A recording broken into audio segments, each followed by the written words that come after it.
I am advocate Dishank from Dishank law academy. आज हम पढ़ने जा रहे हैं आपका 377 बात कर रहा है अपील पे जाने का, यानी कि अपील में गए बाय द स्टेट गवर्नमेंट। यहाँ पर आप सेंट्रल गवर्नमेंट भी कर सकते हैं क्योंकि सेंट्रल गवर्नमेंट भी जाती है, हम अभी पढ़ेंगे अगेंस्ट द सेंटेंस। अब देखिए यहाँ पर क्या है, यानी कि आपका अपील में गई सेंट्रल गवर्नमेंट या state government against the sentence. Sentence का मतलब यहाँ पर क्या हुआ कि ये मान लीजिए ये अक्यूज्ड है, इसको सजा सुना दी ये एक कोर्ट ने, ठीक है, ये कोर्ट ऑफ सेशन मानो या एमएम मानो, अब ये बताएंगे उस पर। अब इसे कोर्ट ऑफ मतलब मान लीजिए एमएम की कोर्ट ने इसे सजा सुना दी है आपका 5 साल,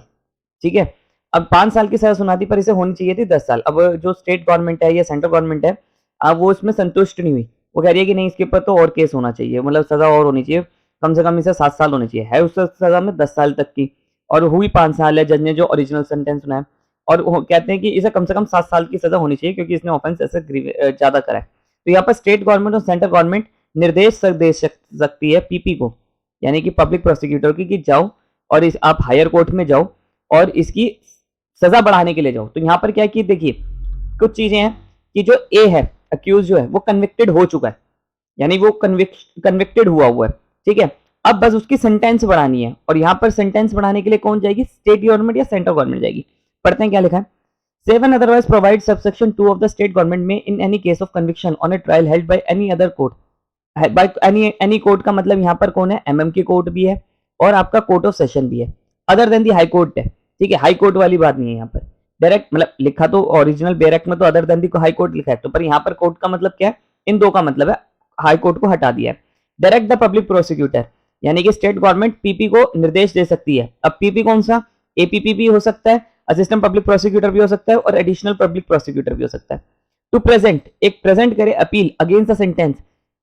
on the ground of inadequacy. देखो इनएडिक्वेसी का मतलब कम मिली है, ठीक है। किस ग्राउंड पे जाएगी, यहाँ पर आपका जो स्टेट गवर्नमेंट होगी पीपी को क्या कहेगी कि भैया जो ये एक्स है एक्यूज है, इसे जो सजा मिली है ये बहुत कम सजा मिली है, आप अपनी हायर कोर्ट में जाओ और उससे कहोगी, उनसे कहोगी इसकी सजा बढ़ाए, ठीक है।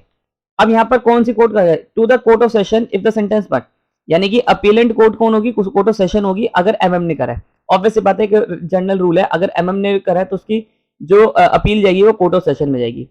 और टू द हाई कोर्ट, और अगर हाई कोर्ट जाओ अपील में, ठीक है, if the sentence part any other court. अब एनी अदर कोर्ट में यहाँ पर असिस्टेंट, एडिशनल और कोर्ट ऑफ सेशन सारे आ गए, ठीक है। तो सिंपल सी बात है, इसे ऐसे समझिए कि अगर आपका एमएम ने कन्विक्शन पास करी है, ठीक है, अक्यूज को, कन्विक्शन का मतलब उसे दोषी पाया है, तो यहाँ हायर कोर्ट में कौन जा, कौन से जा रहे हैं, कोर्ट ऑफ सेशन, ठीक है। तो एमएम ने अगर कन्विक्शन होल्ड करी है तो कोर्ट ऑफ सेशन में जाएंगे, और अगर कोर्ट ऑफ सेशन ने या एडिशनली असिस्टेंट किसी ने भी करी है तो हाई कोर्ट में जाएंगे, ठीक है। पर यहाँ पर आपका ये देखिए यहाँ पर अदर देन दी हाई कोर्ट लिखा हुआ था, यानी कि हाई कोर्ट नहीं, यहाँ पर लिखा है कि जो ट्रायल करा है, ठीक है, एनी अदर कोर्ट, यानी कि एमएम ने और एनी कोर्ट ने, ठीक है, but other than the high court, यानी कि अपील जो होगी वो आपका ट्रायल कोर्ट। अगर आपकी देखें यहाँ पर ट्रायल आपका क्या हुआ है कि ट्रायल कोर्ट कौन सी है, आपका एमएम की होनी चाहिए या कोर्ट ऑफ सेशन की होनी चाहिए, तभी आप जाएंगे। और अगर एमएम की कोर्ट ने कन्विक्शन होल्ड करा है तो कोर्ट ऑफ सेशन में जाएंगे, और कोर्ट ऑफ सेशन में करा है तो आपका हाई कोर्ट जाएंगे, ठीक है। पर अगर मैं कहूँ हाई कोर्ट ने सेंटेंस सुनाया है, पीपी को कहो कि वो सुप्रीम कोर्ट जाए, क्या ये चीज हो सकती है, आंसर इज नो। ये चीज आपका 377 ये बात नहीं करता, ठीक है, क्योंकि यहाँ एक्सक्लूड कर दिया कि अगर ट्रायल कोर्ट आपका हाई कोर्ट है तो हाई कोर्ट की अपील आपका हाई कोर्ट की अपील कहाँ, सुप्रीम कोर्ट जाती है, तो वो चीज यहाँ पर नहीं चलेगी, ठीक है। हाई कोर्ट के पीपी को नहीं कह सकते कि आप अपने ऊपर वाली कोर्ट में जाओ। If the conviction in the case when the offence, अब यहाँ लिखा है कि ऑफेंस हैज बीन इन्वेस्टिगेटेड, अगर जो ऑफेंस है कोई भी ऑफेंस है वो दिल्ली पुलिस एस्टेब्लिशमेंट ने करा है, ठीक है, या और एनी अदर एजेंसी, कोई ऐसी एजेंसी, यहाँ अदर एजेंसी में मान लीजिए सीबीआई ने करा है, to make investigation into an offence by central government, यानी कि ये कह रहा है कि अगर सेंट्रल गवर्नमेंट के किसी भी एजेंसी ने, जैसे दिल्ली, आपको पता है दिल्ली पुलिस जो है वो आपकी सेंट्रल गवर्नमेंट के अंदर आती है, ठीक है, या कोई ऐसी एजेंसी जो आपका सेंट्रल गवर्नमेंट में आती है, ठीक है, जैसे आपका करप्शन के केसेस देखे हो या कुछ करे हो, ये चीजें आपकी कहाँ आएंगी, इनमें आएगी। और अगर आप मान लीजिए सेंट्रल गवर्नमेंट के, जैसे आपका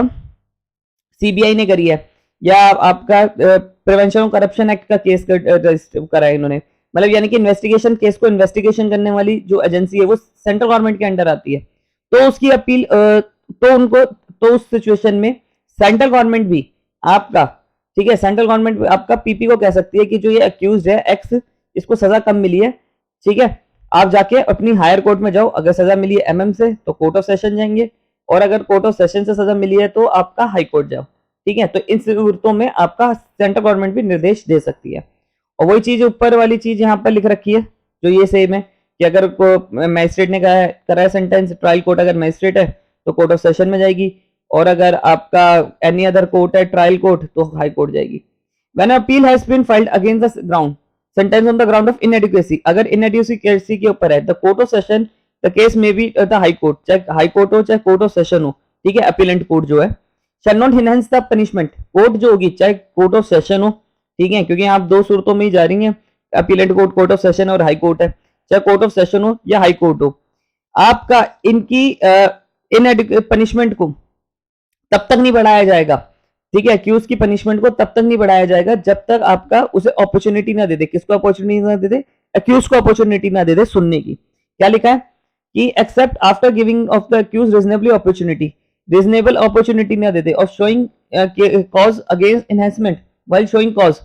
paid acquittal of the reduction of the sentence. देखो यहाँ क्या कह रहा है, यहाँ ये कह रहा है कि चाहे आपका कोर्ट ऑफ सेशन हो या हाई कोर्ट हो, ये अक्यूज की पनिशमेंट तब तक नहीं बढ़ा सकते जब तक इसको सुना ना जाए, यानी कि पीछे से लगा दिया, यानी कि जब आपका इनमें और इनमें पीपी आएगा, चाहे सेंट्रल गवर्नमेंट के थ्रू है या स्टेट गवर्नमेंट के थ्रू है, ठीक है, कोई से भी कोर्ट में है इनमें से, तो यहाँ पर आपका कोर्ट जो है वो अक्यूज को नोटिस करेगी, क्या करेगी, नोटिस करेगी कि आप आओ, आपके खिलाफ ऐसे ऐसे सेंट्रल गवर्नमेंट ने स्टेट गवर्नमेंट ने अपील लगाई है आपकी सजा बढ़ाने के लिए, जवाब दो कि आपका सेंटेंस क्यों ना बढ़ाया जाए। और अब ये अपना जवाब लेके जाएगा, तो इस जवाब में एक तो लिखा जाएगा कि जी जनाब मेरी पनिशमेंट ना बढ़ाई जाए, और एक और चीज लेके जाएगा कि मेरी जो सजा मुझे बरी भी कर दिया जाए, क्योंकि यहाँ लिखा हुआ है कि वो अपनी बरी का भी लगा सकता है, कह सकता है कि मेरी सजा कम के साथ साथ मेरे को बरी भी कर दिया जाए, तो वो बरी का भी इसमें लगा सकता है। तो 377 आपका वो अक्यूज बरी के लिए भी लगा सकता है अगर उसे नोटिस हुए तो, ठीक है। आई होप आपको मेरी वीडियो पसंद आई हो, बहुत इंपॉर्टेंट सेक्शन था, अगर आपको वीडियो पसंद आई है तो लाइक करिए।